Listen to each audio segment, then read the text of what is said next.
ಅಲ್ಲಿ ಪಕ್ಷದ ವರಿಷ್ಠರು ಬಂದು ಅನೌನ್ಸ್ ಮಾಡಿಲ್ಲ. ಪಕ್ಷದ ವರಿಷ್ಠರು ಬಂದು ಅದು ಚರ್ಚೆ ಆಗಲಿಲ್ಲ ಅಂತ ಹೇಳಿದ್ದಾರೆ.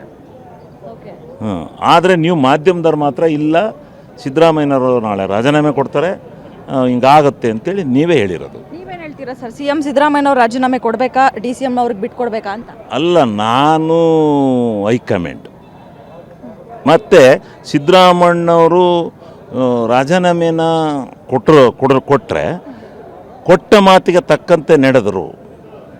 ರಾಹುಲ್ ಗಾಂಧಿ ಹೇಳಿದ ತಕ್ಷಣ ನಾನು ಬಿಟ್ಕೊಡ್ತೀನಿ ಮುಖ್ಯಮಂತ್ರಿಗಿರಿನ ಅಂತ ಹೇಳಿದಂಥ ನಾಯಕರು ಈಗ ರಾಹುಲ್ ಗಾಂಧಿ ಅವರು ಹೇಳಿದರೆ ಬಿಟ್ಕೊಟ್ರೆ ಕರ್ನಾಟಕ ರಾಜ್ಯದ ಇತಿಹಾಸದಲ್ಲಿ ಉಳಿತಾರೆ. ಈಗ ಸಚಿವ ಸಂಪುಟ ಸಹ ಬದಲಾಗುತ್ತೆ. ಈ ಒಂದು ಸಚಿವ ಸಂಪುಟದಲ್ಲಿ ನೀವೇನಾದರೂ ಇರ್ತೀರಾ ಅಂತ? ನಾವು ಇರ್ತೀವಿ ಅಂತ ಭಾವಿಸ್ಕೊಂಡಿದ್ದೀವಿ.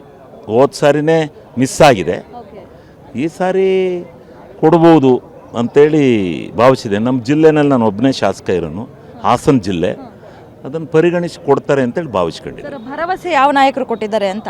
ಯಾರಿಗೆ? ನನಗೆ 3 ಜನ ನಾಯಕರು ಕೊಟ್ಟು ನನ್ನ ಪಾರ್ಟಿ ಕರ್ಕೊಂಡದ್ದು. ಸುರ್ಜೇವಾಲಾ ಅವರು ಇದ್ದರು, ಸಿದ್ದರಾಮಣ್ಣವ್ರು ಇದ್ದರು, ಡಿ ಕೆ ಶಿವಕುಮಾರ್ ಅವರು ಇದ್ದರು. ದೇವನಹಳ್ಳಿ ರೆಸಾರ್ಟ್ನಲ್ಲಿ ಸಭೆ ಸೇರಿದಾಗ ನಿನಗೆ ಅವಕಾಶ ಬಂದರೆ ನಿನ್ನನ್ನು ಮಂತ್ರಿ ಮಾಡ್ತೀವಿ ಸರ್ಕಾರ ಬಂದರೆ ಬಾರಪ್ಪ ಅಂತೇಳಿ ಕರ್ಕೊಬಂದಿದ್ರು. ಕಳೆದ ಸಾರಿ ಕೊಡೋಕ್ಕಾಗಲಿಲ್ಲ, ಏನೋ ಅನಿವಾರ್ಯ. ಈ ಸಾರಿ ಕೊಡ್ತೀವಿ ಅಂತ ಭರವಸೆ ನೀಡಿದ್ದಾರೆ. ನೋಡೋಣ, ಕಾದು ನೋಡೋಣ.